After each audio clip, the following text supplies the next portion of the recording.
Mesdames et messieurs, bienvenue sur Philly Radar. L'eurodéputé belge Marc Trabala a été inculpé notamment pour corruption, puis placé en détention provisoire le 11 février 2023 dans l'enquête sur des soupçons d'ingérence du Qatar et du Maroc dans les décisions du Parlement européen, a annoncé le parquet fédéral.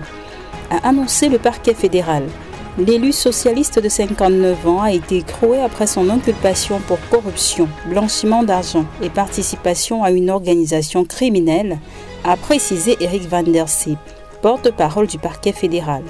3 autres personnes, dont l'eurodéputé grec Eva Kaili, sont déjà incarcérées dans cette affaire qui a éclaté le 9 décembre 2022. Ce jour-là, les enquêteurs belges ont mis la main sur environ 1,5 million d'euros en argent liquide dans des sacs ou des valises découvertes, notamment au domicile bruxellois d'Eva Kaili et de Pier Antonio Panzari. Ce dernier, ancien eurodéputé italien, suspect clé du dossier, a reconnu en janvier 2023 avoir orchestré cette fraude. Il a conclu un accord avec l'accusation prévoyant une peine de prison limitée à 1 an ferme en échange de déclarations précises sur la fraude et les personnes impliquées. Au Burkina Faso, au moins 12 civils ont été tués et 6 blessés dans la nuit de jeudi à vendredi lors d'une attaque de djihadistes présumés dans le nord-ouest du Burkina Faso, à quelques kilomètres de la frontière malienne.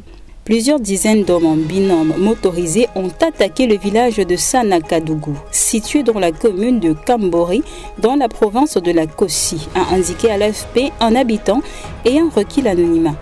Après avoir mis le feu à plusieurs maisons et tiré sur les habitants, on déplore 12 morts et 6 blessés, a-t-il précisé. Les raids meurtriers attribués à des djihadistes se multiplient ces dernières semaines au Burkina. Cette semaine, une quarantaine de personnes civiles ou militaires sont mortes dans diverses attaques et la semaine dernière, quelques 50 personnes avaient été tuées dans plusieurs raids djihadistes.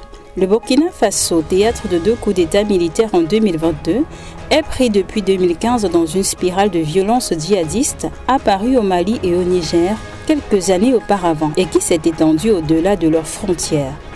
Les violences ont fait des milliers de morts, civils et militaires, et quelques 2 millions de déplacés. Le capitaine Ibrahim Traoré, président de transition issu d'un coup d'État militaire le 30 septembre 2022, s'est donné pour objectif la reconquête du territoire occupé par des hordes de terroristes qui contrôlent environ 40% du pays.